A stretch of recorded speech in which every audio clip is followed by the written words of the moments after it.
First two technical ఇంకా ఇంటర్వ్యూలు బట్టి రాడ్ వాళ్ళు వస్తే 4 hours వాళ్ళ ఇష్టం. ఇంకా 3-4 hours దాకా స్ట్రెచ్ చేస్తారు మొత్తం 2 రౌండ్లు కలిపి. అంటే ఫస్ట్ రౌండ్ క్వాలిఫై అయిన వాడు సెకండ్ రౌండ్కి వెళ్తాడు అనుకో. సెకండ్ రౌండ్ క్వాలిఫై అయిన వాళ్ళకి థర్డ్ రౌండ్ నుంచి కాల్ వస్తుంది.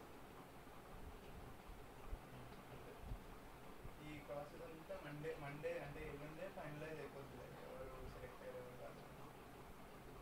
ఇప్పుడు 30 మంది లిస్ట్ ఉంది.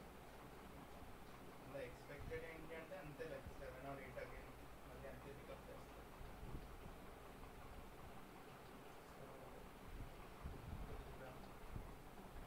ఇది ఫస్ట్ కంపెనీ ఇంకా వస్తే ఇంకా అదుగు వస్తుంది.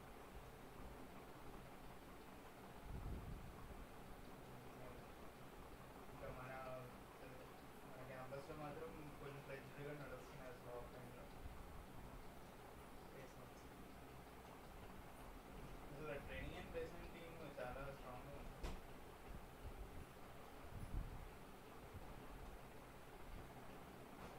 అదే అంటే ఇప్పుడు ఈ ఆఫ్టర్ కోవిడ్ బాగా చేశారు, బాగానే ఉన్నాయి.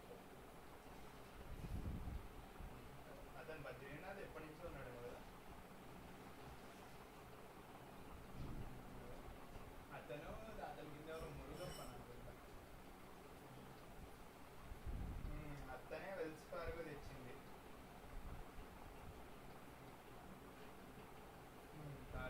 ఏం తెలీదు. అతను మురుగప్పన్ అనే అతనే మొత్తం ఈ ప్రాసెస్ హెడ్ చేస్తున్నాడు మొత్తం Wells Fargo. Guys, we will wait for few more minutes until some decent we will get some decent number. We will start. మరి మండే నుంచి యాజ్ యూజువల్ కదా.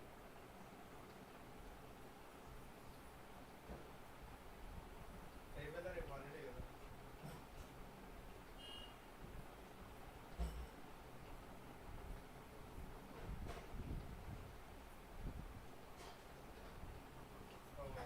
టైం అప్ అయిపోయిందా.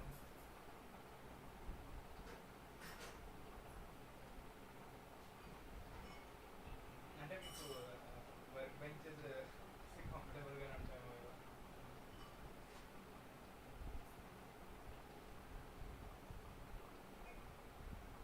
పడుకుంటారు.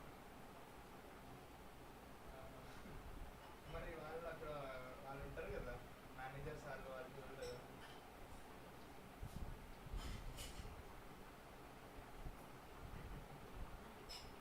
ఎందుకు వచ్చాను రా దేవుడా అని.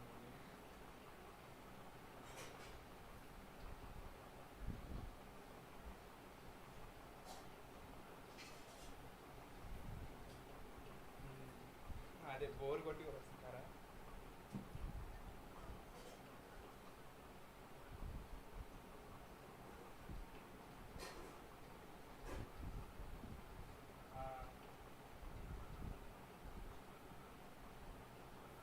ఓకే అలాగా.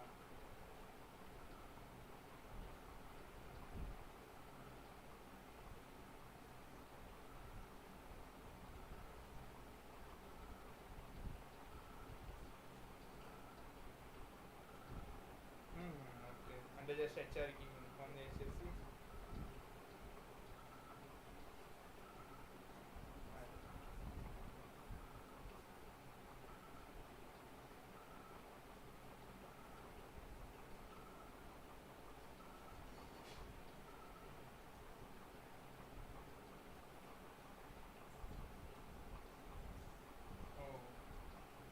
అదే అంటే మరి అదే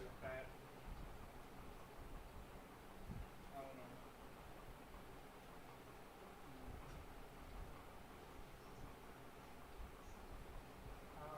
అదే హైబ్రిడ్ పర్లేదు 3 days 3 days.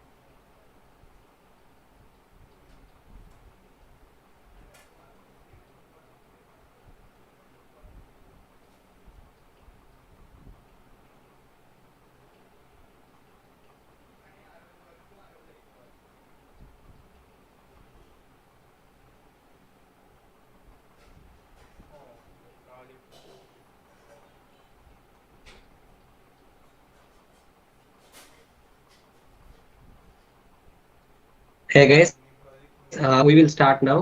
Hope I am audible for everyone. I am Karthik Sainath from third year.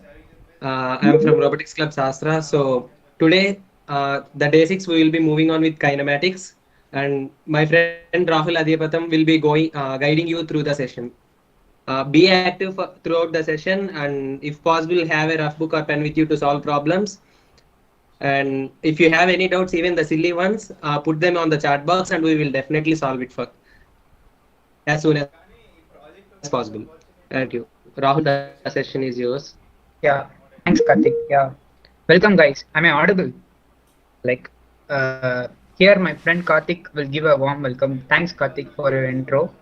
Here, as he said earlier, here we not going to consider like calculation part of kinematics. Here we are just going to learn some basic terms that we used in our robots. Like, um, once you know the term kinematics, we already learned from in our past high school, right? Is it right? Guys, just put a message in your chat box.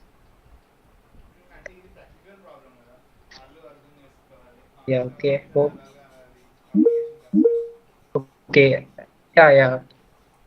Yeah, like here kinematics that we learned from our past is some quite different in robotics field. Like here we learn some new terms like called links, joints, chains, mechanisms and all. In our past kinematics that we are learn about some Newtonian equations and all.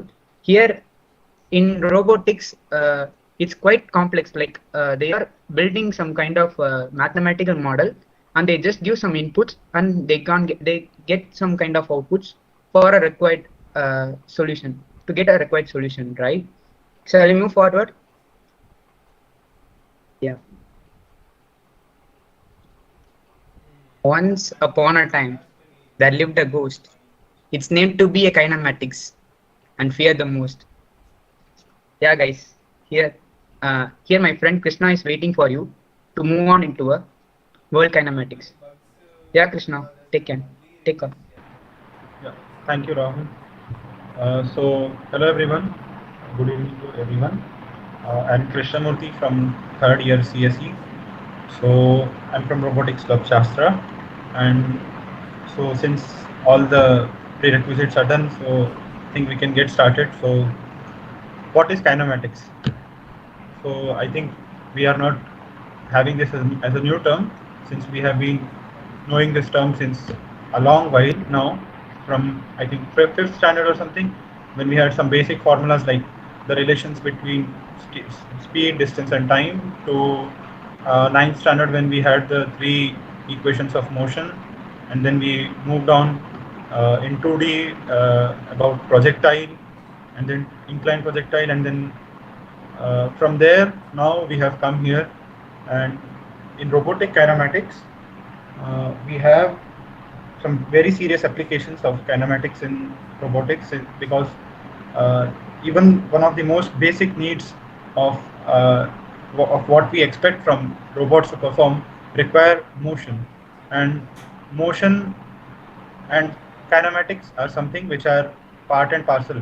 So kinematics is basically study of a system, of its motion, and we don't deal with the causes of the motion that is being caused to the system.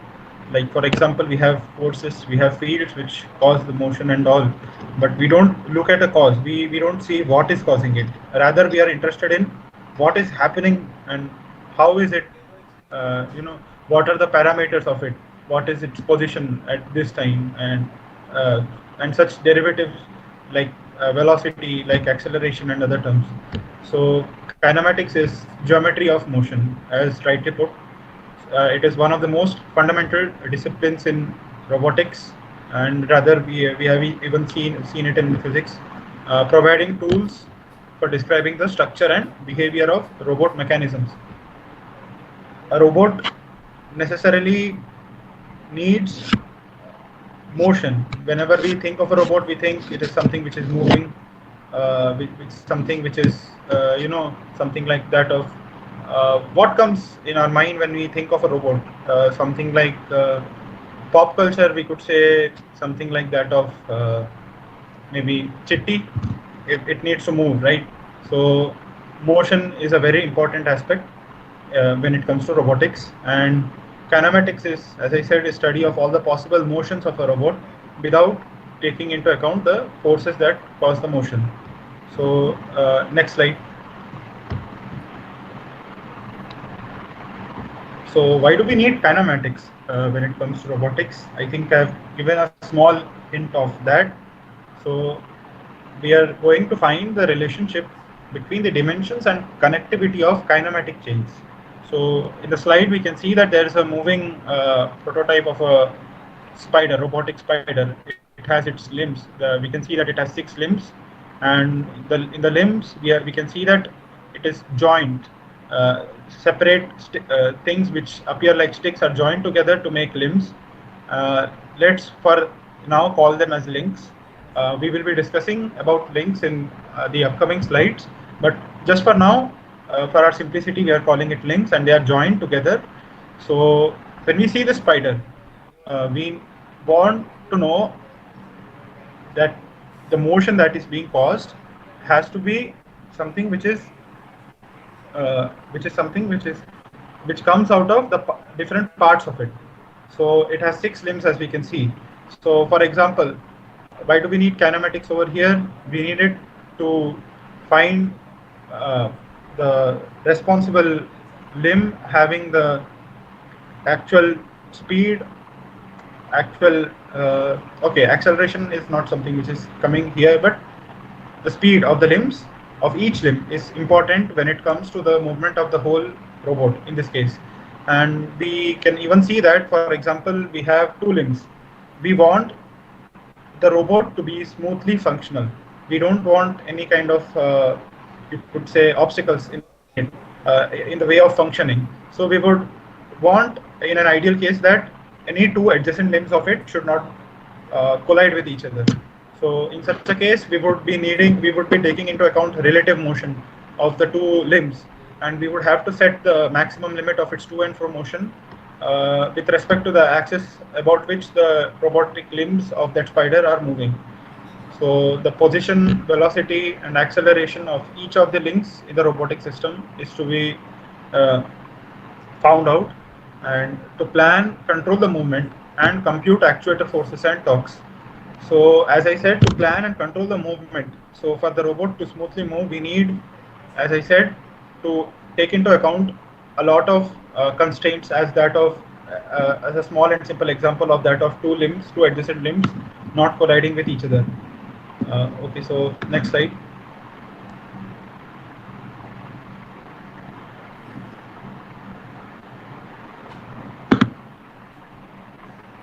Okay, so applications of kinematics. So here the first application that we see is motion planning. Motion planning is essentially a spatial construct.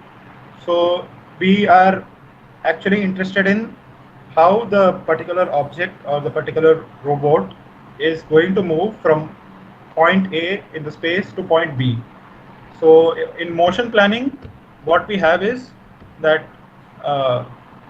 the process by which we define the set of actions we need to execute to the path that we have set for the particular robot to follow. So we need to take into account the set of actions. So for that we need motion planning for a robot. So I think I would have to reiterate a bit.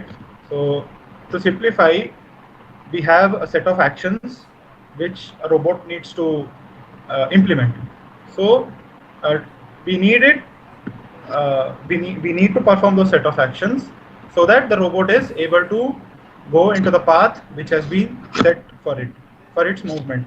There are a range of robots which have different kinds of paths. So motion planning is essentially something which is a very important aspect, and kinematics plays a huge role in motion planning. So next slide. Obstacle avoidance.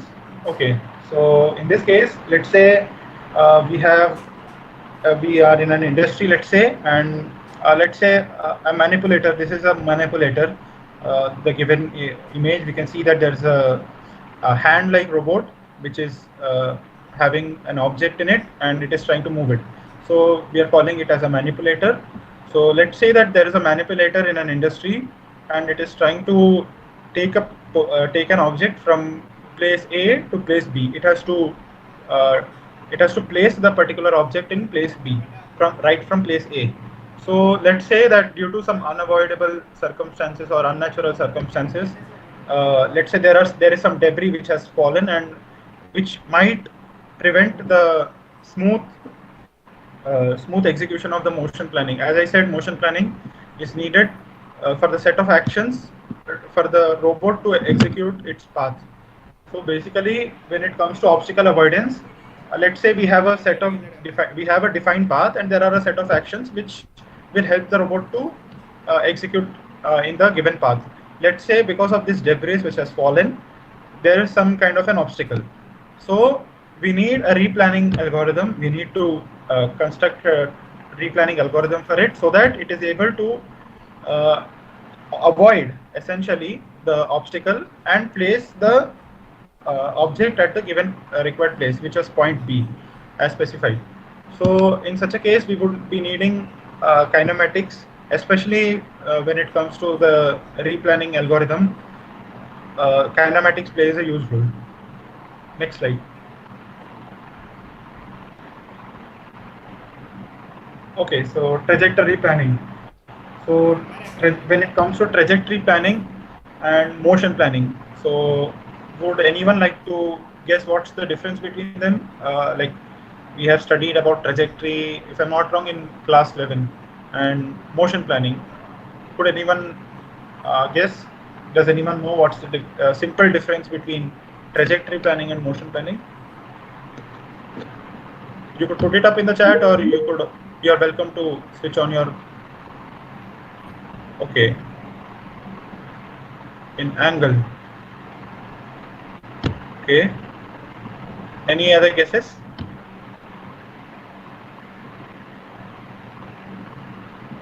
Okay, so basically the thing is, in motion planning, we had that there are a set of actions which need to be executed for the robot to follow its given path. When it comes to trajectory planning, it is essentially something like motion planning, but with a constraint, which is time. We need the particular robot to do that action to, let's say, for example, in a case of a manipulator, put an object from place A to place B. And not only that, but we also need an efficient way. We need to minimize the time. So there is a time factor which comes in play. So there we see trajectory planning. And of course, we need kinematics for it as time comes in play. And then we have seen distance come in play with motion planning. So I think it is pretty much clear that trajectory planning requires kinematics, and essentially we are needing it when it comes to robotic kinematics. So next slide. You people are able to follow it, right? I mean, am I going too quick, or is there anything which is not clear? You're most welcome to ask it. Yeah, exactly. So here trajectory planning is nothing but a kind of path planning where we consider time as a constraint. Yeah. So should I continue with path planning, or is there any doubt? If there's any doubt, you could put it up in the chat, or you could ask it. Or else, if there's no doubt, you could react with a thumbs up.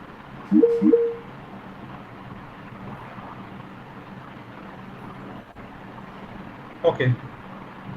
So let's okay, with path planning. So okay, path planning, and I think this seems to be a robot which is trying to replicate the actions of a human on a treadmill.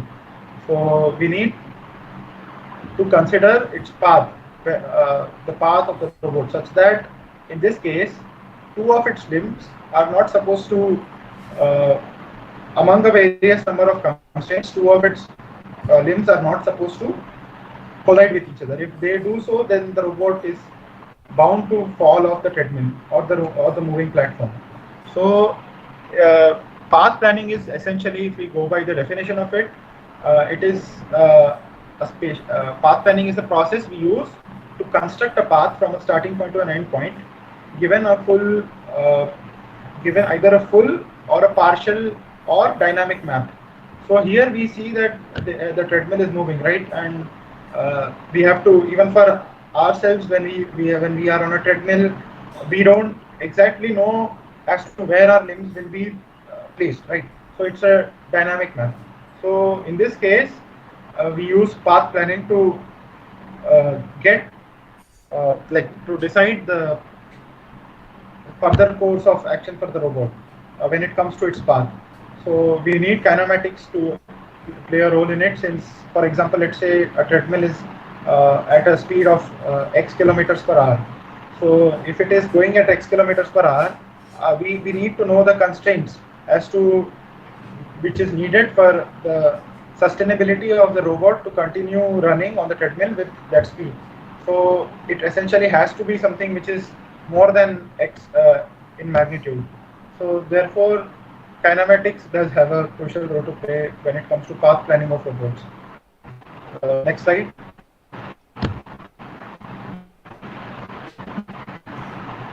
Okay, so we come to coordinate systems now. So coordinate systems, I think we are pretty much familiar right through our, I think, secondary school to even 11th standard, 12th standard. We have different forms of coordinate systems. We have the Cartesian plane. We are even known with this complex. Even we have seen something like complex planes. So over here we have the definition is quite clear. Coordinate system defines a plane or space by axis from a fixed point called the origin. So essentially we need position of an object for us to work upon it, so or for us to observe it. So therefore we need a coordinate system. So with respect to some point. So what is that point? That point is a relative point, and in most cases, for simplicity, we take it to be the origin, which we call as which we take 0, 0, 0 in case of 3D movements. So robot targets and positions are located by measurements along the axis of coordinate systems. A robot uses several coordinate systems depending on their workspace. So how the robot functions, what is its, what do we want from the robot? There are a whole range of robots, right? There are stationary robots, then there are mobile robots. Even among mobile robots, we have different types of robots, right? So depending on their workspace and specific type of jogging or programming, we need different types of, we have different coordinates, different type of coordinate systems in place. So I think we could go to the classification of it. Next slide.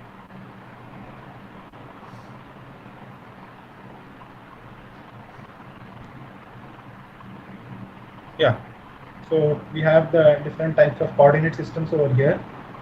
So we have the first one is Cartesian Robot.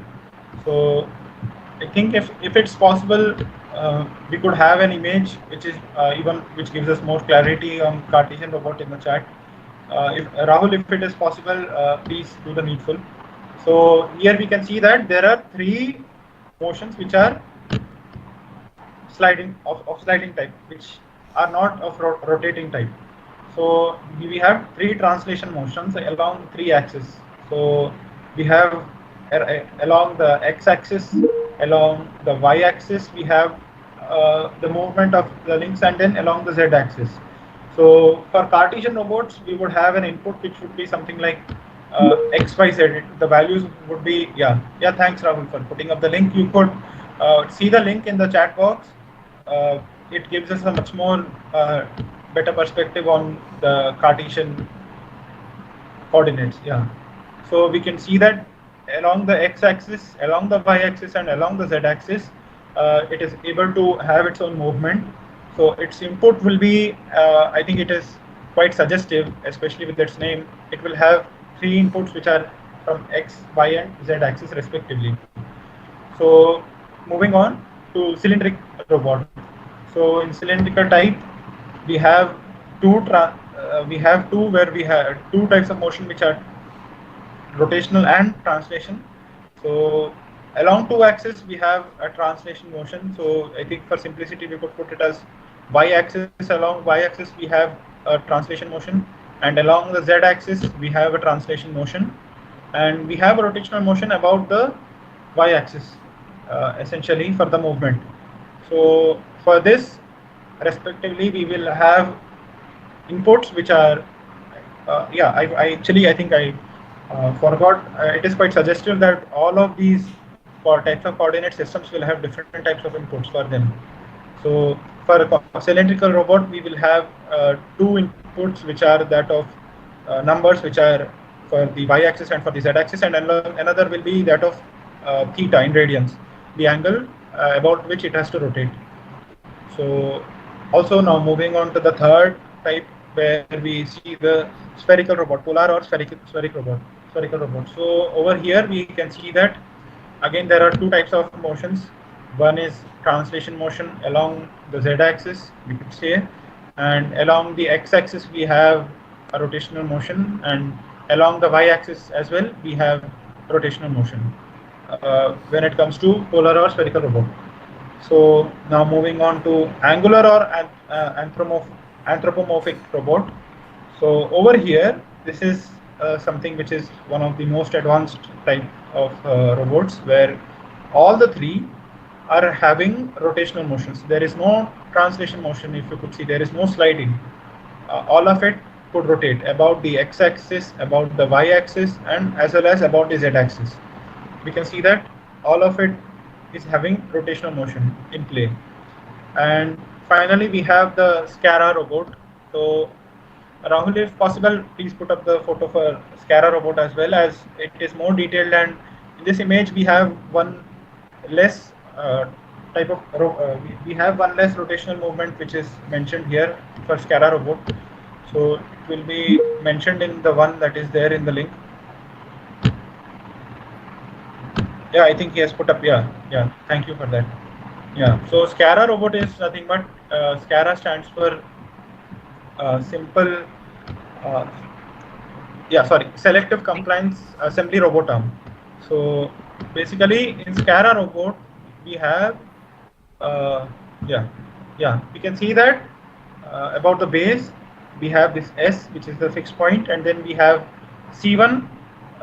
Then we have point C2, then we have point C3, we have point C4. So these are four different points on different links. So we can see that there is a rotation motion about between L1 and C1, which is Q1. Then between the other two links we have a rotational motion Q2. Then between the something which looks like a pencil or a drill, and as well as the link, we have another rotational motion which is Q3, and the drill itself moves about the y-axis. So about the y-axis there is a translation motion. So there are four types of motion when it comes to the Scara robot. So I think it might be clear that for different types of purposes we have different kinds of coordinate systems for the robots. So and they differ from, like you could say, for very complex kind of So if there is any difficulty in understanding any of these, you are free to ask it either in the chat, or you could unmute yourselves.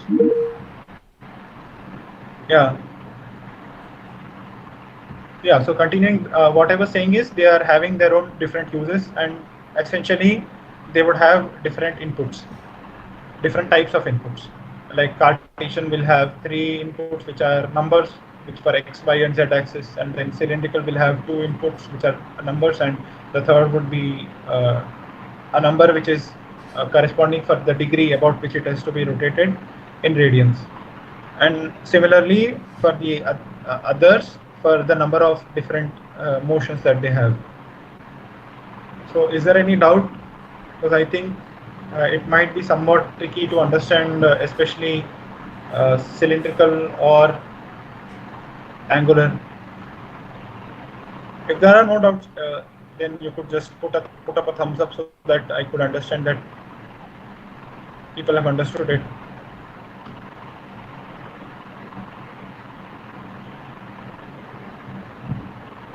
Okay. Okay. Yeah. Next slide.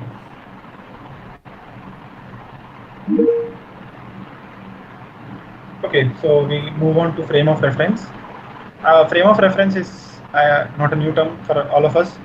We have seen it, we have heard of it in as early as class 11, 9, if I'm not wrong, when we had solved these elevator problems that a person is standing and then uh, he is going up an elevator, then what would be his weight and such kinds of problems.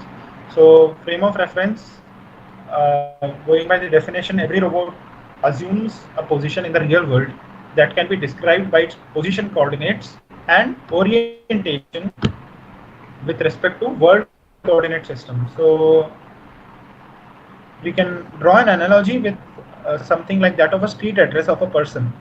So let's say that the world frame, we could see that in the given figure, let's say that based that the tile which has been shown on which the robot and the object is kept. Let's say that that is the world frame, and that world frame is something which is analogous to the planet Earth. And moving on to the base frame. So base frame or robot frame, we have it something which is analogous to the country. So let's say I live in Mumbai. I live in Mumbai, and then it is situated in the state of Maharashtra in the country India and planet Earth. So once we have figured out the planet, and then we figure out the country. Then we move on about the links to the specific link. Let's say in the country India, which state do I belong to? I belong to Maharashtra. Let's say that there are two links here. Then I would say that link number 2 is for Maharashtra. So corresponding to that frame, we have about the joint or about the link we have, but in most cases we have joint as the reference frame. So corresponding to that link or joint, we would be going. So let's say we have even come down to Maharashtra. Now we have the offset, tool offset.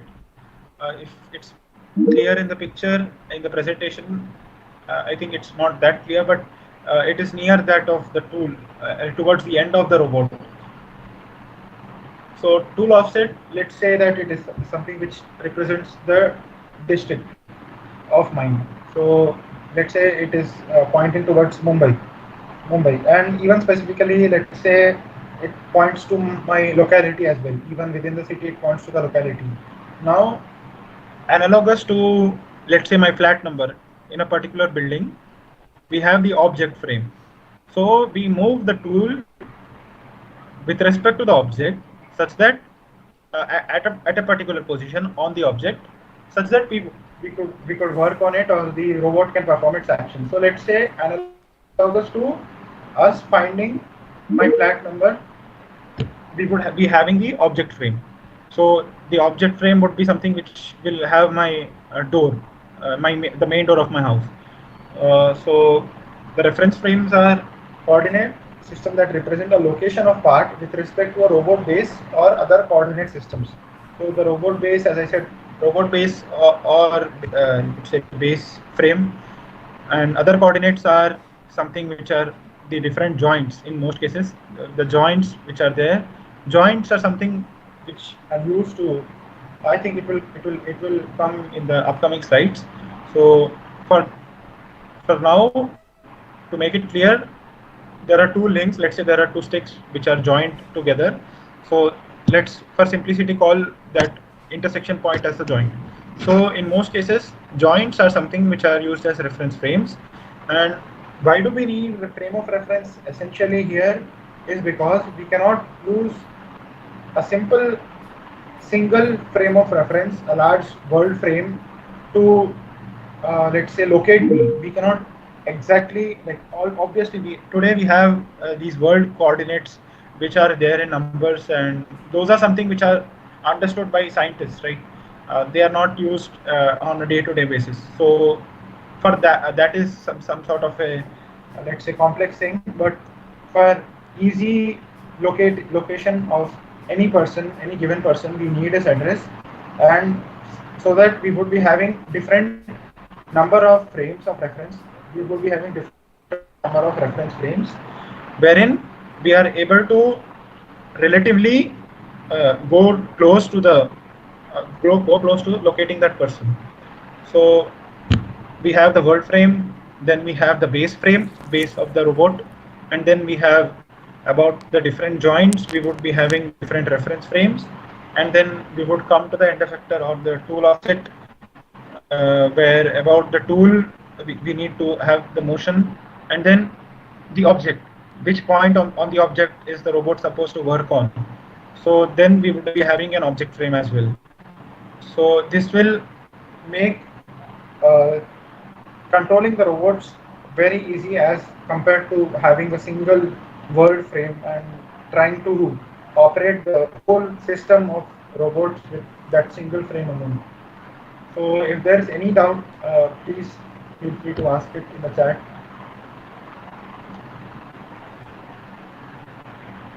Yeah, okay, okay. Yeah, thanks Rahul for clarifying that doubt. If there's any doubt, please feel free to put it up, write it up in the chat box, or unmute yourselves. Or else you could put up a thumbs up if you would have understood. And especially if anyone wants me to repeat anything, the analogy or the that I had given with the street address with that of frame of reference. If you people have understood it, yeah, there's a doubt. Okay, it's clear. Okay. Okay, then I think we could proceed further. If there's any doubt, even in something which is that of the previous slide, please feel free to put it up in this message box. Okay, next slide.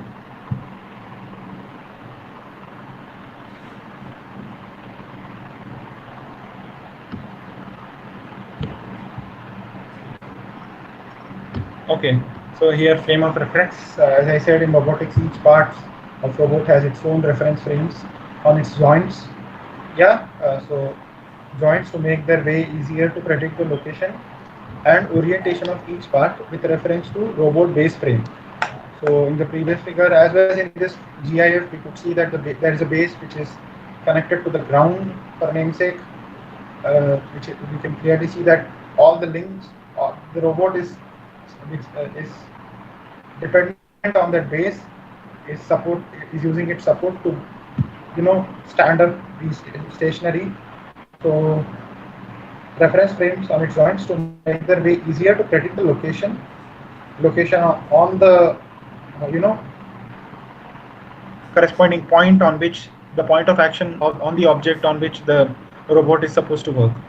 So predict the location and orientation of each part with reference to robot base frame or world coordinates. So orientation is also important over here, because let's say an end effector tool might be something which would be having different kinds of it's not having a uniform shape, let's say. So orientation would also play a crucial role then. Let's say it is something which is like a claw. So what do we have in a claw? We have two pointed things, right, to, let's say, hold something. So in that case, orientation is also something which matters, and reference frames help us a lot in this. Okay, so next slide.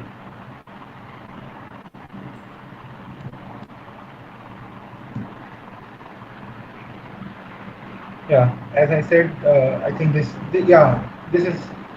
is perfect. If there would be any doubt which would be remaining in this, then I think this clears it. We have this manipulator over here in place. We have the base frame at the base of the robot. Then we have a link frame. All right, about the link, we are trying to find the coordinates about the link. As I said, link is something which is like that of a stick for now, for simplicity. We will be considering links in the upcoming slides. Then we have a tool frame, end effector tool, or yeah. So over here I said that there's a claw kind of a thing. It is something which is, let's say here there's a ball over here. The object is the ball, but it is placed on the box, the blue box, and we need to find the exact position of that ball with respect to that box. So we need an object frame as well, the goal frame, which is as mentioned, and the camera frame is something which is for our, let's say, our human eyes. We see, I think we would have played this game, right? There, we use it to, pull up toys inside of machines. We try to control it from the outside. So that is camera frame, which is like that of our eyesight, which is seeing all of this happen. So these are the four types of coordinates: world coordinates, body coordinates. Body we have the base frame, link frame, tool frame. Then we have the joint and the joint coordinate frames or the link frames. They are something which differ from each robot to robot, but in most cases we take joint frames and the tool coordinate frames, the tool frame and the goal frame. Actually, four are mentioned. I think there are two more: goal frame as well as camera frame. Yeah. So this is frame of reference when it comes to robotics. Next slide. Yeah. Links. So we have come to links.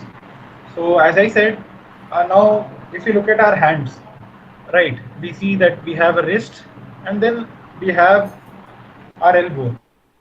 What is that thing, that bone which is there, which is connecting our wrist as well as our elbow? So that is essentially, like in human anatomy we have this bone, and in robots we have links. So links are resistant bodies, right? We can see that our hands don't essentially change. It's not dynamic, it's rigid, right? So links are resistant body, it is resistant to any change. A rigid body having a relative motion with respect to other parts of the robot. Okay, so if we want to move our hands, so I think if we could practically do it ourselves, we can see that there's a relative motion with respect to the other parts of our body. And in the case of the robot, we would have with respect to the parts of the robot. In the image, we have the base, then there is the first link, link 0, and then we have another link, link 1, and something which joins both of them is joint 1. Joint is something which connects two links and is responsible for the relative motion between the two links, and we will be discussing joints in the upcoming slides. So I think it is quite clear with this. When we consider a robot from base to its end effector, it consists of serial chains of links and joints. So from link 0, link 1, link 2, we have joint 1 and joint 2, and so on. If there are n number of links, then there would be n minus 1 joints. Sorry, there would be for two links. For every two links, we will be having a joint. So for that, if there are a number of links, then there would be corresponding number of joints which are in serial chains. So yeah, I think this is quite clear. Please let us know if there are any doubts in the chat box. Please feel free to ask them. So links. The preceding link is called input link, and the succeeding link, the link which is, as per layman's language, coming outside, emerging outside from that joint, from that point, is output link. So it is essentially succeeding that link, and it is known as output link. These links are connected using a joint which decides the relative motion between the two links. So let's say, if I'm not wrong, we have this, we have our bicycle, right? And then we have a pedal, and then if I'm not wrong, it is L-shaped, right? The pedal is connected to another link in our bicycle, right? It is connected to a part of metal, and they both are connected using a screw. So what happens if that screw is loose? Then it will be the connection between those two will be not only loose, but it will also have an impact on our operation of the bicycle. We will be needing to pedal it more, so there will be loss of energy even in that case. So essentially, joints are responsible for the relative motion between two links. Let's say the joint is too hard, too tight, then it will be difficult for two links to have relative motion between them. So I think this is clear. Next slide.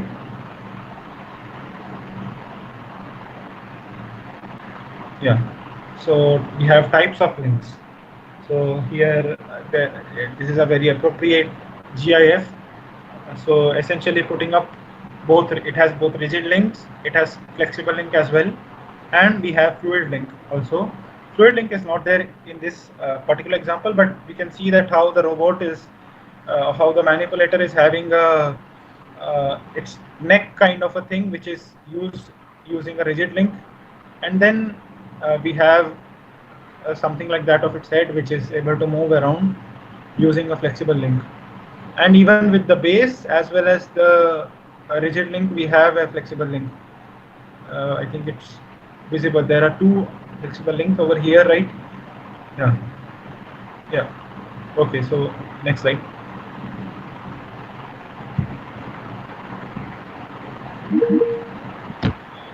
Yeah. So rigid link, in this type of link, there won't be any deformation while transforming, I beg your pardon, while transmitting the motion. So we have our hands, for example, they are rigid, right? There won't be any deformation while us pulling up a rice bag of 10 kgs, let's say. We are going from a shop to our home. We are pulling it, right? So our hands won't deform just because we are pulling it. Or if we are pushing someone, our hands won't deform in that situation. The rigid link remains as it is. There is no there's no deformation while transmitting the motion. So for example, we have the industrial robotic arm in this case, which is having rigid links. So there won't be any deformation while moving the arm. We can clearly see that they are rigid, made up of rigid materials which are having a particular length, and they won't get deformed. Yeah. So we could move to the next slide. Then we have the flexible link. So flexible link can be used in a lot of situations, just as that of rigid link. We can use flexible link, let's say, for some manipulator which is required to place an object from a point to another point. So to save the time, for the manipulator to get hold of the particular object and then raising it up and then moving to a certain distance and then going down and then putting up the object. Instead of that, we can use the flexible link, right? It can bend over, so it just essentially gets hold of the object, and then with its partial deformation, there will be a displacement, so it will be transmitting the motion, and with that we are able to achieve the required you could say action of the object being moved from a point A to a point B. So in this type of link, there would be a partial deformation while transmitting the motion. So we have the soft robotic links. I think it's clear. If there's any doubt, please do ask it in the chat box. Okay, so could flexible links be used in surgical robots? Yes, it could be. Yes, that's what I said. That rigid links, as I said, not only, yeah, exactly, yeah. So yeah, Krishna actually got it right in a huge, yeah. There are various situations wherein we not only require the particular robot to enact things at a certain precision, but we would also need them to do it at a faster rate. So they would definitely be useful when we could use in the case of surgical robots, because a person's life is at stake and we can't have a lot of time for the manipulator to move one thing, perform an operation. We can't afford to lose a lot of time. And precision is also something which is I would not say more in all cases, but in a lot of cases it is quite better than the rigid links. So yeah, it can be used in surgical robots as well. So next slide. So here we have our fluid links. Does anyone get any kind of deja vu that we have seen something like this before? Hydraulic brakes or hydraulic jacks? Did anyone ever hear of hydraulic jack? It uses the Pascal's principle. we apply less pressure at a place where we have a huge area, and then there's a lot of force which is a lot of pressure which is built up at the areas which are having a small area at the outside. So we can essentially, with little or with little amounts of pressure, we are able to lift huge cars which are weighing like 800 kgs or even a ton or even more than that. So fluid links, in the case of fluid links, in this type of link, motion is transmitted with the help of fluid pressure. So we are not using any kind of a hard object, any rigid object. We are not using, something like that of plastic or something like that of metal or anything. We are essentially using fluid to transmit the motion. So in the case of hydraulic brakes, we have the foot pedal, right? So when we apply small pressure over here at the master cylinder, we apply the pressure at the master cylinder, and then we have the pipelines. So with the help of the fluid will be helping us to transmit the motion to the wheel, right to the wheel, where the wheel would essentially start revolving. So in the case of hydraulic brakes as well, it has its application, fluid. So I think, yeah. So does anyone have any doubt in the slides that I've covered as of now, or even in this slide? You are more than welcome to ask them in the chat box.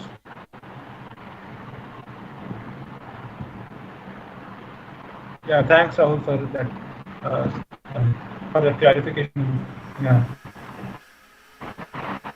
So in case there are no doubts, or if there are any doubts in the future as well, you should put it up in the chat box. And for now, I will be handing over the session to my friend Rahul. So Rahul, the session is yours now. Yeah. Thanks, Krishna. Yeah, thanks for giving a wonderful lecture. Like, guys, do you have any doubts till now? As we discussed here from coordinate systems and reference frames and links and its types. Do you have any doubts on these topics? If yes, you can just unmute and speak.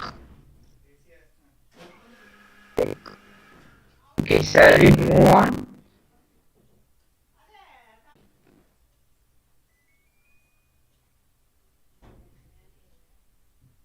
Guys, here after a link, we need a connection, right, to connect the two links. Here, a term called joint, which plays a major role on connecting the two links. Here, a joint is nothing but a connection. Human body, like we have some joints, right, in our knees and your elbows and your wrist. In your shoulder itself, you have a joint, right? Like they must both have some particular kind of joints which will help us robot. He can able to shake its hand, or it can able to walk, it's able to bend its knee, like that. A robot also able to move with the help of joints. These joint allows some relative motion between the two paired links. Either if links have like there are two sticks, like if two links need to be revolved around, joints will provide a better connection between the two links, and it try to give a motion between them.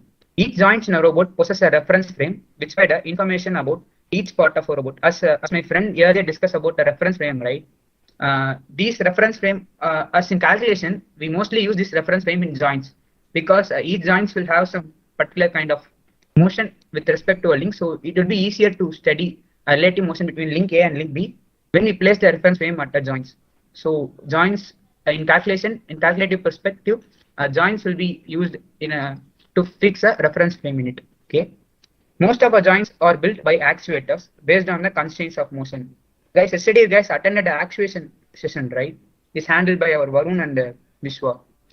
As they mentioned earlier, there is some kind of actuation we need to do to make a particular actions, to take any, like as yesterday they discussed about a fried hot pan example, right? It's need to take its arm back to its basic to its initial position. So for that, there need to be actuation, right?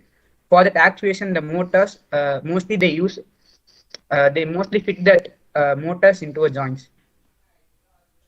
Do you guys understand? Yeah. Shall we move further?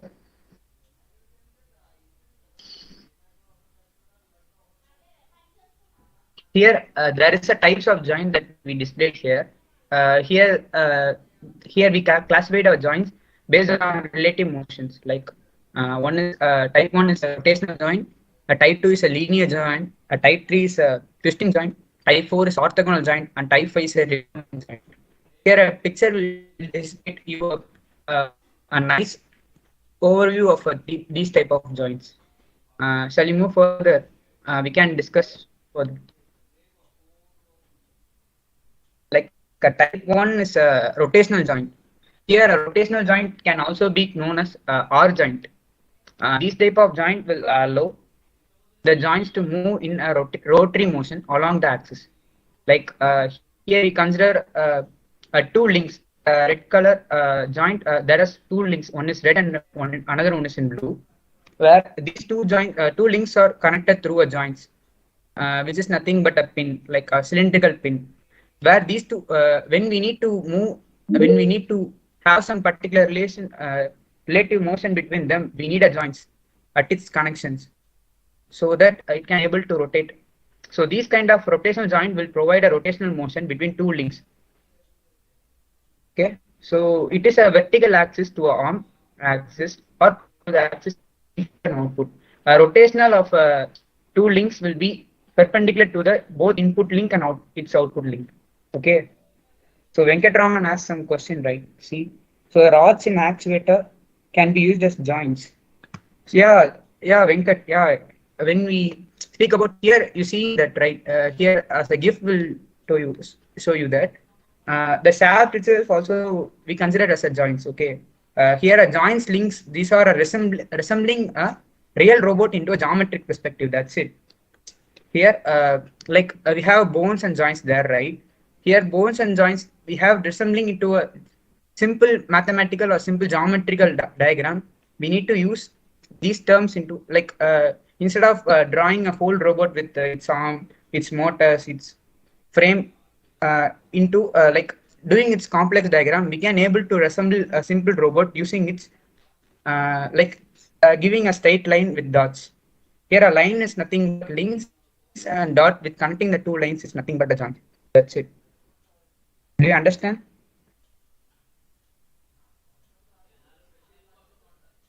Hello. Yeah. Yeah, bro. Thanks. And next is a linear joint. Linear joint is nothing but here we have two links. One is an input link, another one is an output link. Input link is output link is a link that we expected a motion. Like if I need to give some, like here you consider an actuator. It is known as a linear actuator where it pumps a piston to and fro motion. Like here inside cylindrical rod is there, right? This rod is considered to be output link, and the cylinder part is nothing but an input link. Like if we establish a joint between them, it's kind of a sliding, right? Its motion is something, it's like linear and sliding, right? So this kind of joint is nothing but linear joint. Here two links will be like here output link will be slide over input link in a parallel manner. Like its axis of two input link and its output link will be parallel, like they are in a straight line. Okay. Mostly these kind of motions will be used in telescopic mechanisms and in some pistons in robots. Do you guys understand? Okay, I move further. Then third one is a twisting joint. Twisting joint is nothing but a turning joint, where here we using an input link. Here this twisting joint is not referred to be a T joint, where it make a twisting motion among the output link and input link. Like as I said you earlier, I just ping a message that please bring your pens, right? Here, just take your pen, okay? One second.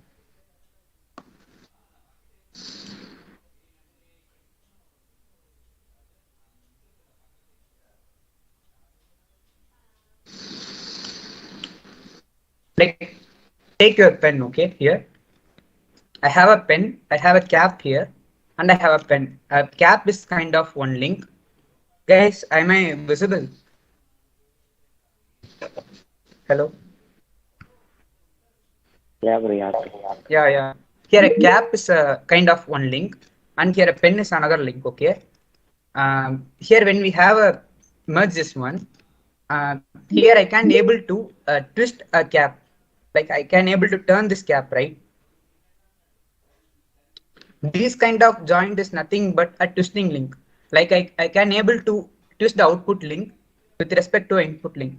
Here axis of rotation of this cap will be lie on parallel to that of input link. Like it's collinear with respect to a input link.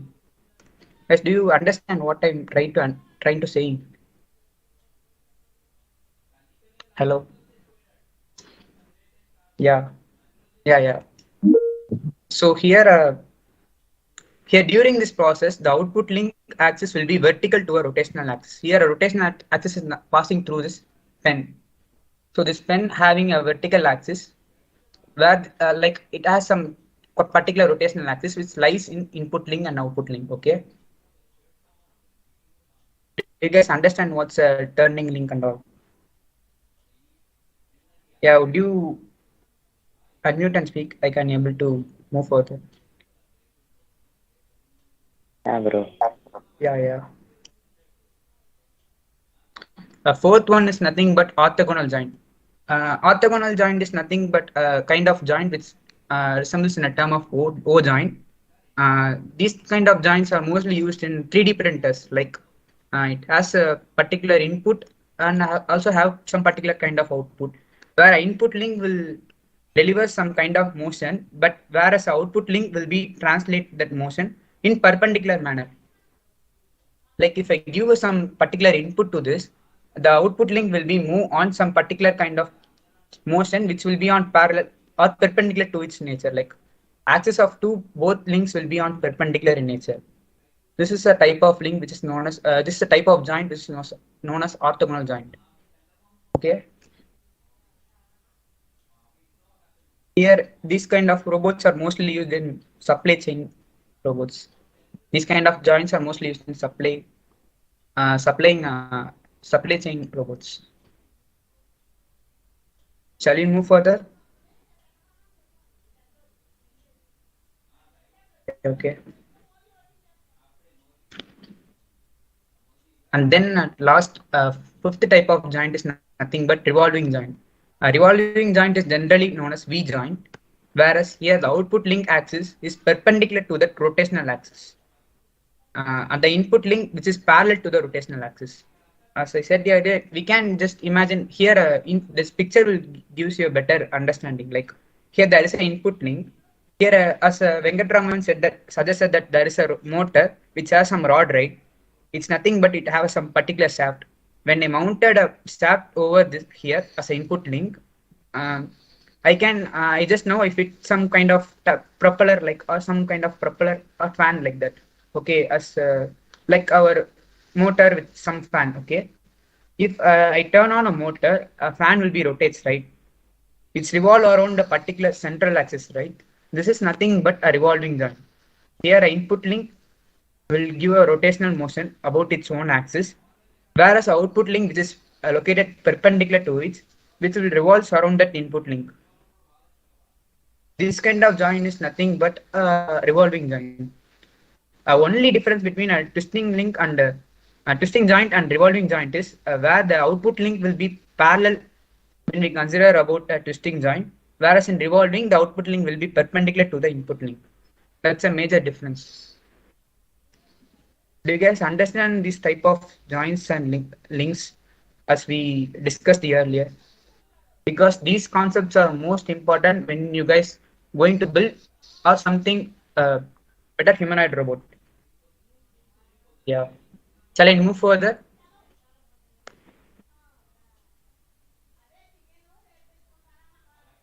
Yeah, 1 second.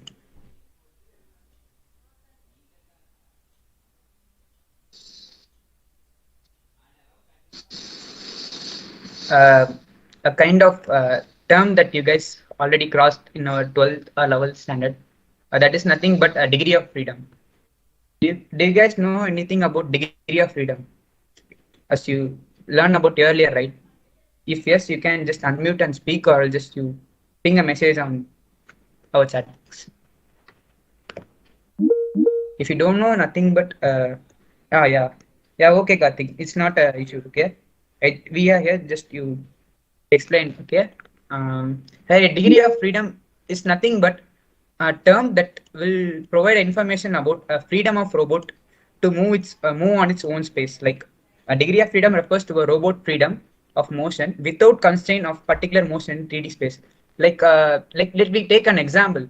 Like you guys let me consider a railway. Let me consider a train that moves in a railway track on a straight line. Okay, shall we able to turn a train wheels to 90-degree on a track? Like if there is a track on a railway line, shall we able to move that wheels that aligned in an assembly line? Shall we able to turn that wheel into a 90-degree, like how to say, like a car that turns to 90-degree drift, like that? Shall we able to turn that wheel 90-degree when on a straight track? Is it possible? No, right? Because what the engineers did means that they planned that path accordingly to move that wheel on single degree of motion. Like it has only 1 degree of motion, which are nothing but a rotation through rotation through a single axis. So we can't able to restrict. We can't able to turn that right. So that kind of train is considered to be a single degree frame. We can able to move forward or backward, but we can't able to turn right or left. So this is nothing but a concept of degree of freedom. It will give you an idea of a robot. How can we, how the robot has a freedom to move on its own space. Like using the degree of freedom, we can able to judge its number of input parameters. Like how many degrees, like in a case of train, I can able to control its angle to move forward or backward. Like how many radians, like 2 or 3 turns, give me some kind of forward motion. If I anti-clockwise that wheel, it give me a backward motion of a train, right? So I can able with using a number of degree of freedom, I can able to get a number of input parameters that require that mechanism of robot or any machines and all. Okay, do you guys understand this concept?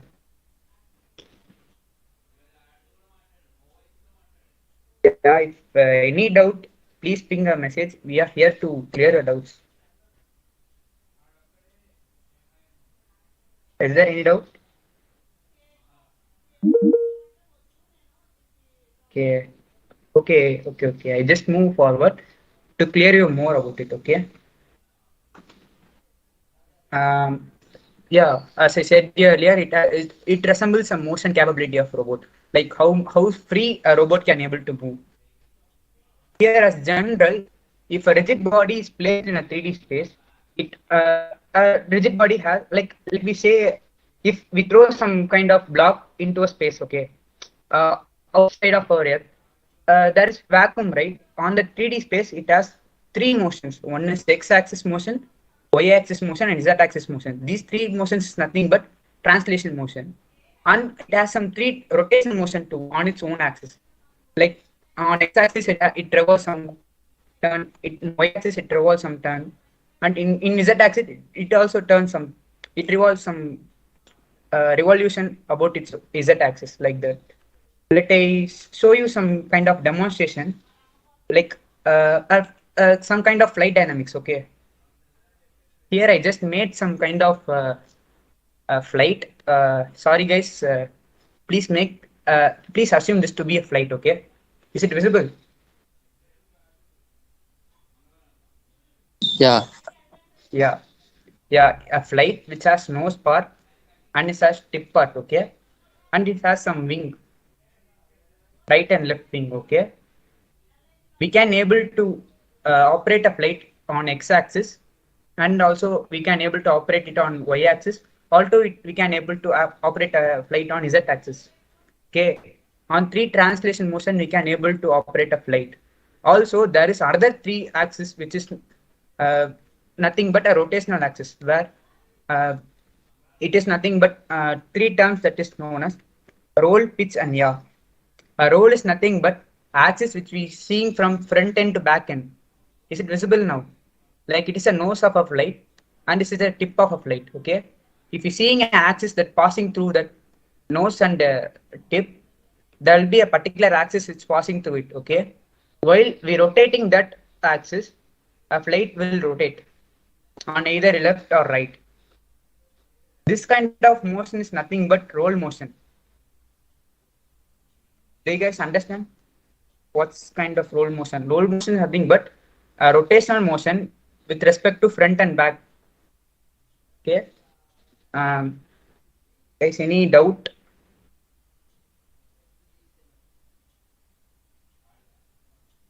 Please say any doubt means I can demonstrate again. It's not a matter. Then I move further. Yeah, while pin drop silence is maintained. Are we taking any maths class or physics class? Guys, please feel free, okay? We are also like a student like you, so no matter, okay? Because I need to know, because we are teaching this week. Yeah. Yeah, okay. Object in the 3D space, it has three motions. Like already known that, like we have not able to move on Z motion. Like Z axis, straight and back, and we can able to walk right and left, but we can't able to jump up to some, like let me say a flight that flies in air, its x-axis, and it has able to move on y-axis when it looks out, and it can able to move on z-axis when it points to in a 3D space. Also, there's another three axis which is nothing but rotational. When we consider a flight, there are three rotational motion. This is nothing but roll, pitch, and yaw to represent the three rotational motion of a robot. Here, a roll motion is nothing but when we considering a flight, when we consider an axis that passes through the front and back, passes from front and back. Okay, this axis, when we consider about a rotation about this axis, a flight can able to roll right, like a complete 360-degree rotation. This kind of rotation and get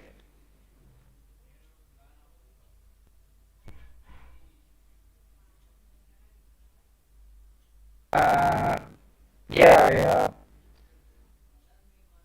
When we consider right wing and left wing, when we consider the axis that passes through wings, like here there is a wing, when a plane can able to roll or rotate about its side axis, we will not be pitched up and it's try to move up. When we try to landing, it's straight to, so it will be able to land smoothly. Like that side, there is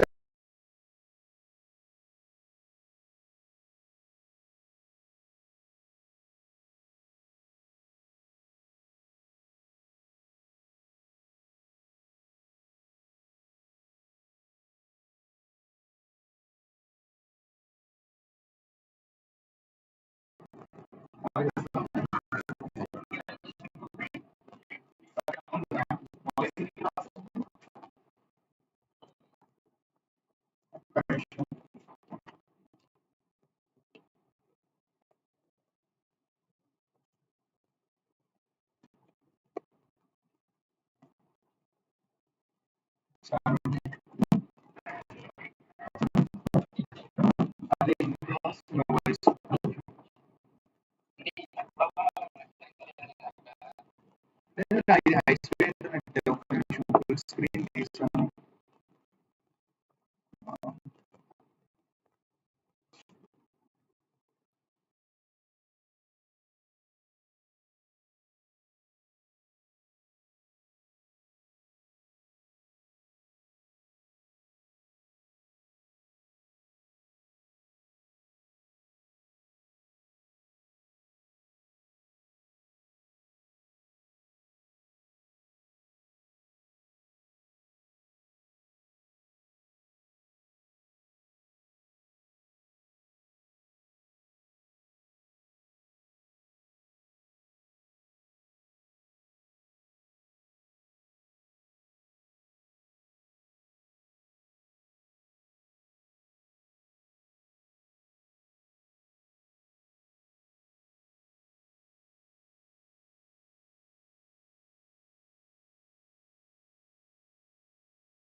లేదా వాడి net అలాగానా వాడిది క్లియర్గానే వస్తుందా నీకు? Concept of degree of freedom. If yes, ping me a message, okay? Or having any trouble, just I can able to demonstrate you again. It's not a matter for me, okay? Shall we move further? ఒక్కసారి Yeah, thanks, Venkat. Yeah, any other having any doubts about degree of freedoms? ఒకసారి ఉండు. Yeah, okay. The wife Okay. Yeah, we can move further. End stream అయిపోద్దిరా అది అసలే. Okay. ఇది ఒకసారి Okay, Srikanth. మీట్లో ఉండి వింటాను Yeah. ఒకసారి. Here a term called a kinematic pair. వస్తుందిరా నాకు. A kinematic pair is nothing but what's the meaning of the pair? Pair is nothing but a coupling or joining a two links, right? Same here, a kinematic pair is nothing but when we connecting a two links, when we build establish some contact between the two links is nothing but pair. But what the condition is, if a relative motion between them is completely or successfully constrained in kinematic pair. Here, it needs to be completely constrained. Like it need to be specifically like if I have two links, I plan this link to only rotate about its own axis. Mean this link need to be only turned. It need not to be like take any other motions. So making some complete constraint. When a pair that constitute a complete constraint, this is nothing but a kinematic pair. Like our elbow is there, right? Like my elbow is there. Only my elbow can able to fold this arm forward and backward. I can't able to jerk this hand up against that any other motions like that. A pair is nothing but a completely constrained manner. So there are there are three types of classification that we follow in kinematic pair. First classification is based on nature of contact between two links, like nature of contact between links that a pair constitute. Okay. Here there are two kind of pair. One is lower pair, and then is a higher pair. Lower pair is nothing but a pair of links having surface or area of contact between the members. Like let me take an example like screw and bolt. Like a nut and bolt. A nut has where a nut has some circular innerwards grooves and bolt has some cylindrical outward grooves. Okay, when we join this, when we screw it up on a bolt, when a nut is screw it up on bolt, there will be a surface contact will be established between the nut and bolt. So this kind of pair is nothing but a lower pair, where a lower pair is nothing but there will be a surface area of contact between the two links. Here nut is a kind of link and a bolt is kind of another link. When we consider about a higher pair, there will be a pair of link having a line or point of contact between the two members. Here we consider two gears. Let's consider gear A and gear B. Okay. Here gear A is driving a gear B. As we see it macroscopically, we say that these two gears were meshing will give you a surface area of contact. But in actually, the two gears will give a line of contact between the two joints. Like at the joint part of this gears will be on line of contact. It not be in surface like nut and screw, like a nut and bolt. So these kind of contact is nothing but line of contact. So these kind of pair is nothing but higher pair. Do you guys understand the difference between a higher pair and lower pair? If any doubt, please unmute and speak or I'll just put a message here.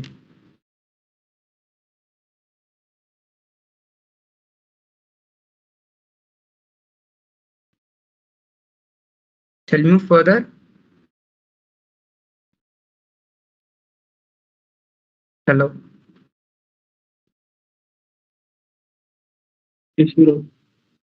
Yeah. Yeah. Okay.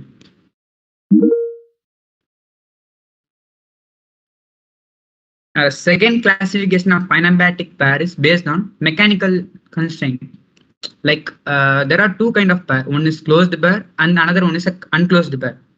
Here a closed pair is nothing but elements of pair that are held together mechanically. Like you guys using a calculator, right? Like a scientific calculator. There it has some lid and it has a calculator. Like 1 second, I'll just show you that demo. Sorry.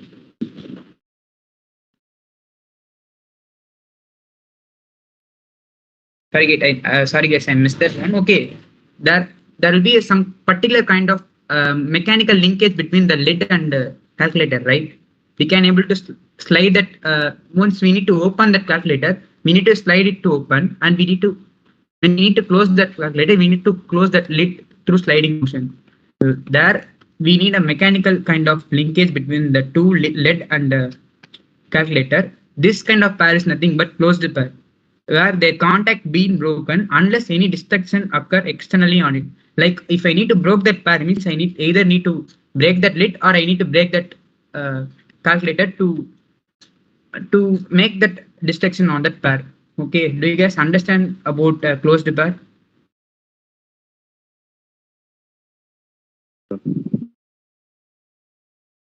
Whereas in like in unclosed pair, I try to make an unclosed pair to be clearful. Okay, when there is a element or pair are held together by action of external forces, these are considered to be unclosed pair.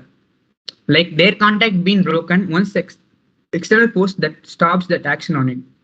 Here I give an example as cam and spring follower, but I give you another example like that we used in our day-to-day life. Do you guys know AirPods, right? In our hand. AirPods that do you know AirPod is kind of closed pair or unclosed pair?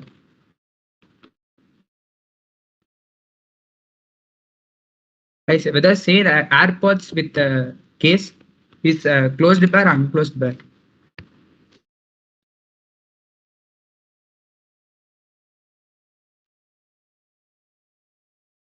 Like I say example, AirPods is kind of unclosed pair.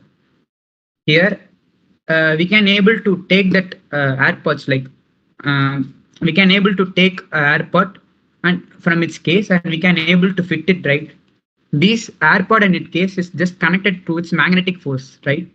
Like a magnetic pull that will be established between them. Like if I add some external force like pulling up the AirPod, I can able to easily break that pair, right? By taking up out of that AirPod. It is nothing but a closed pair. Do you guys understand between the unclosed and closed pair?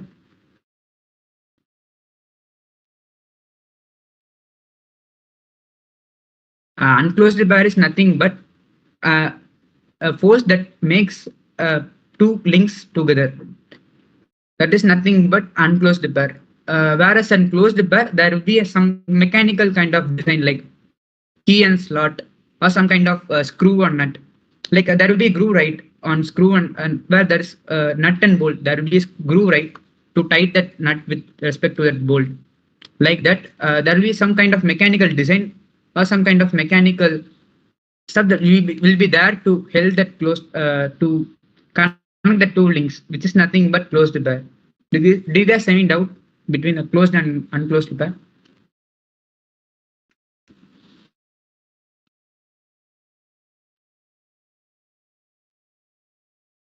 Yeah. Any doubts between? Yeah. Okay. Okay. Guys, any other guys? Any other have a doubt between closed and unclosed? Yeah. Okay. Okay. A third kind of classification of kinematic pair is nothing but their relative motion. As these already we learned from a joints, right? About a prismatic joint, revolute joint, cylindrical joint, a screw joint, and a spherical joint. Like that, based on relative motion between the two links, the kinematic pair will be considered classified into a prismatic pair, which have sliding motion between the two links, and a revolute joint, revolute pair, which has a revolution between the two links, a cylindrical pair, which has sliding motion. Also, it's translate on a particular axis. Also, it can able to rotate on a particular axis. Like this kind of motion is nothing but cylindrical pair, and it has screw pair like screw and bolt. Like this is nothing but screw and pair. Which when we able to give a input as a rotation, it will give us a translation motion at output. Or if we have some giving an input as a translation motion, it will give a rotation motion as output. This kind of pair is nothing but screw pair. And a cylindrical pair is nothing but when we are there's a ball and socket joint is there, right? In our shoulder and all, we have some this on a shoulder and all, we have some ball and socket light up joint present in our body. Like this kind of pair is nothing but spherical pair. Like it has able to roll about its own axis. We can able to rotate about its own axis. Also, we can able to move forward, backward, right and left. So this kind of pair has some 3 degrees of freedom. A spherical pair has a 3 degrees of freedom. So this kind of pair is nothing but spherical pair. Do you guys understand about these 5 classification? This kind of pair is based on their relative motion between the two links. Okay. Any doubts? Please unmute and speak, or I'll just put a message here. I can able to explain you further.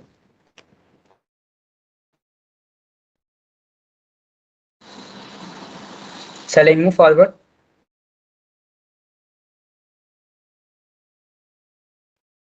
Guys, please give. Yeah, okay. Yeah, what is the difference between a cylindrical and screw pair? Yeah, nice, Venkatraman, nice question, Ra. Here, a cylindrical pair is kind of we can able to simultaneously rotate and we can able to simultaneously translate that motion. But in screw pair, it constrained only on rotation. Like due to the rotation, we get a output as a translation. But in cylindrical pair, we can able to rotate. Also, we can able to translate. Like take an example as you guys used a cycle pump, right? A cycle pump. We can able to pump using lifting up and down. Also, we can able to rotate that pump. Like turn a pump, like rotate its pump about its own cylindrical axis. So this kind of pair is nothing but cylindrical pair, but in screw we can't able to do that one. We can able to only rotate that screw nut head. We can't able to push that one using hammer and all. Okay. Yeah, it's designed based on that only. Like when we have a rotation, there will be simultaneously there will be a translation on its output. So if there will be a like so it's constrained to that particular design. Okay. But in cylindrical case, we can able to like see this give it turns up it's move up and down. Also it move to and fro motion. Like it has translate from up to down. Like also it rotates about its own axis on simultaneously, right? So these kind of pairs nothing but cylindrical pair. They got it. Yeah, okay, Venkat. Yeah, you got it right. A nice question, Rav. Nice, great question, right? Thanks, Venkat. Yeah, guys, any other question, please put questions because your questions and doubts will also give us to learn something from you because we learn something. But if you guys have ask some other questions, we can able to learn from you guys also, right? Yeah, thanks. And then we consider we finish that links and joints, right? Then we going to a concept called kinematic chain. Kinematic chain is nothing but assembly of links that connected by joints, which allows a relative motion between them. Like a chain is nothing but connections, right? Connections of link and joint will provide a chain. Okay. So this kinematic chain is nothing but chain of assembly of linkage that is known as kinematic chains. These kinematic chains used to transform a motion in constrained manner. Like if I designed a robot to travel on particular direction, like here a 4-bar mechanism is there, like a 3 links is there. If I move this particular link, we can able to move on curved motion. Like so, I can able to design a particular mechanism using this kinematic chains. Okay. Um, when if a kinematic chain have any fixed link on its chain, it considered to be a mechanism. Like not every like all mechanisms are kinematic chain, but not every chain is not every kinematic chain is a mechanism. Like if I need to build a mechanism, either I need to fix any one link to be a rigid one, or need to be a fixed one. Like it doesn't have any motion between relative motion between the other two links. Like here a closed kinematic chain is there, right? Here a floor is considered to be a link, and the blue color 3 links are there, right? These 3 links to be considered as a movable link. Floor is nothing but a fixed link. Here I can able to say this kinematic closed kinematic chain as considered to be a mechanism. Like I can able to build a mechanism when I fix any one of the link present in a kinematic chain. Okay. When there is a structure, there is a term called structure where we can't able to move any kind of part. Like in a 3 here seeing that this kind of example, right? Here there are 3 links. One link on slanting side, and another link is holding that slanting side, and another one is a floor. These kind of 3 links is considered to be a structure where there is no relative motion between two them. Like it's kind of frame. We can't able to move these 3 links as we see earlier. Like these have some particular kind of motion, but these kind of structure can't have any motion. Like they are rigid in nature. Whereas an open chain is nothing but a connection of link, joint, a link and joint, and link and joint. At end, it's to be open to air or open to a space. This is nothing but open chain. Like as we seen earlier, a manipulator is nothing but a kind of open chain. Do you guys understand a concept of kinematic chain? A chain is nothing but a series connection of link and joints. This is nothing but a kinematic chain. Okay. Is there any doubt about kinematic chains?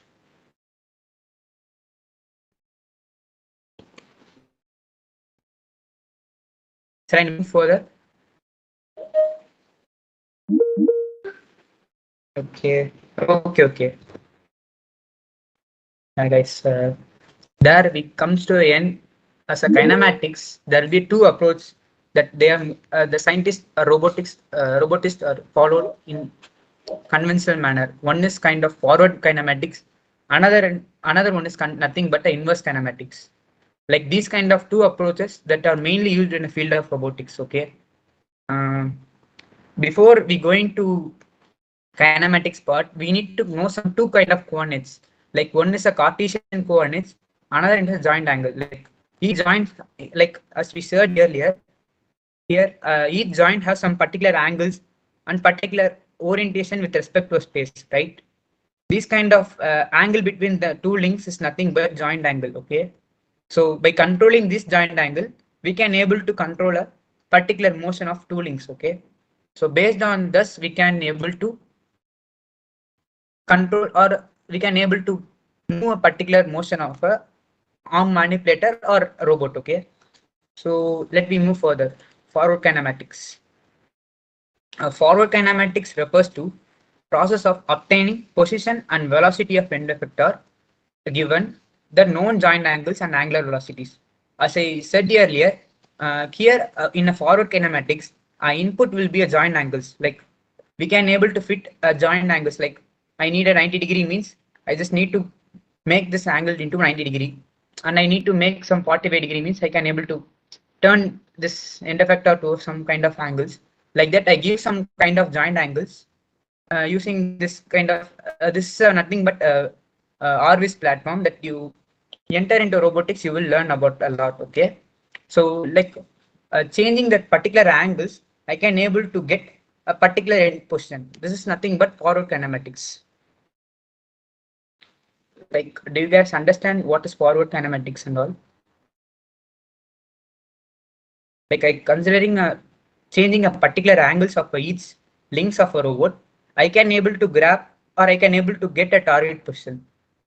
This kind of approach is nothing but forward kinematics. Is there any doubt? If any doubt, please put in a text. Sorry, put it in chat. I'll just unmute and speak. Okay.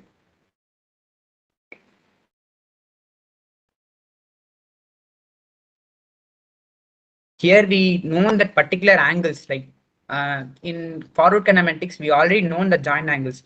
Like what kind of joint angle need to be set to get a particular motion or particular pose of a robot as an output. Like knowing a particular angles to make some particular position. Here we can able to get end position of a robot by adjusting a particular angles. This is nothing but forward kinematics. Shall we move further?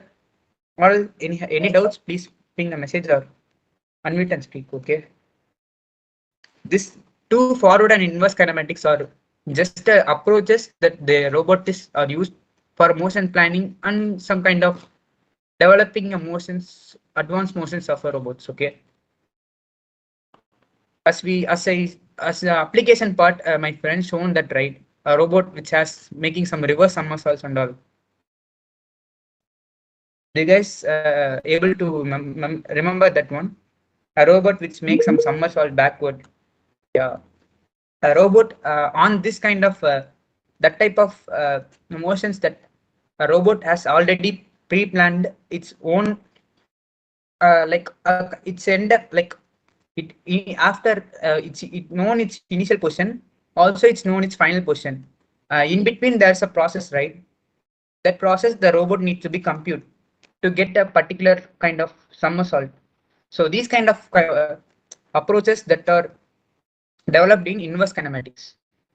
Like inverse kinematics, nothing but we already know that target position, like how a robot somersault and get back to its initial position, right? So we already know the target position. The ultimate role is that like how the orientation of a robot that will be changed accordingly to get a target. So make it easier. If I need to plan, like let me take an example as our Google Maps. Okay, if I plan to like if I plan a trip to our Sastra University, okay, if I ping a message on a destination to put as Sastra University, it gives me a 3 or 4 paths, right? Like what kind of path should I take? Like there are 3 or 4 paths will be there, but the lab will that app will give me a particular path which has easier way to grasp that like easier way to have a Sastra University route. Like that path, there is no traffics and no construction works are there. Like that, inverse kinematics nothing but we already know that end part, like where we need to place a end effector on it, 3D space. But what matters is here the output that we get is a pose of an end effector. Like what kind of pose that end effector will be get that object. Like here I using a particular path, right? If a map give me a 3 paths, I choose a particular path rather than rejecting the 2 paths. I get a particular path. Like that, a robot get some particular kind of path to reach that destination. Like that, to grasp a particular target. Okay, this is nothing but inverse kinematics, where inverse kinematics makes a use of kinematic equation to determine a joint parameters that provide a desired configuration of each robot end effector. Like through this inverse kinematics, we can able to get particular kind of joint angles. Like in forward kinematics, we set the joint angles and we get a particular pose of a robot. Here we get a particular pose of a robot and we get a particular joints of a, like we can get a like inversing that process, nothing but inverse kinematics. That's it. Do you guys understand what's the difference between forward and inverse kinematics? Any doubts? If any doubts, put a message or unmute and speak, okay? Hello, Rahul. Yeah. Sorry for Yeah, bro. Yeah. Guys, did you understand what forward and inverse kinematics is? I have a question. So, the person who answers it will get a special surprise from us by the end of the summer show regarding this forward and inverse kinematics.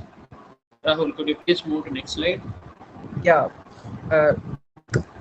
Like forward, bro. Like, yeah. Okay. So I'll give you a situation.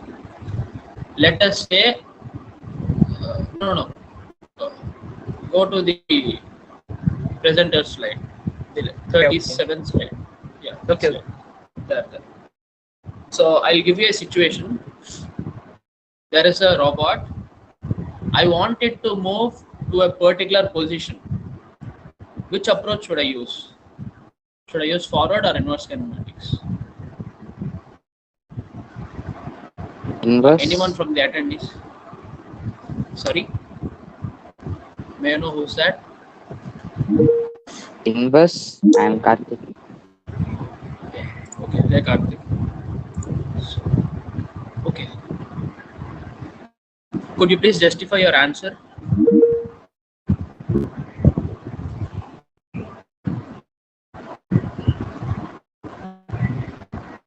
Karthik, are you there? Okay.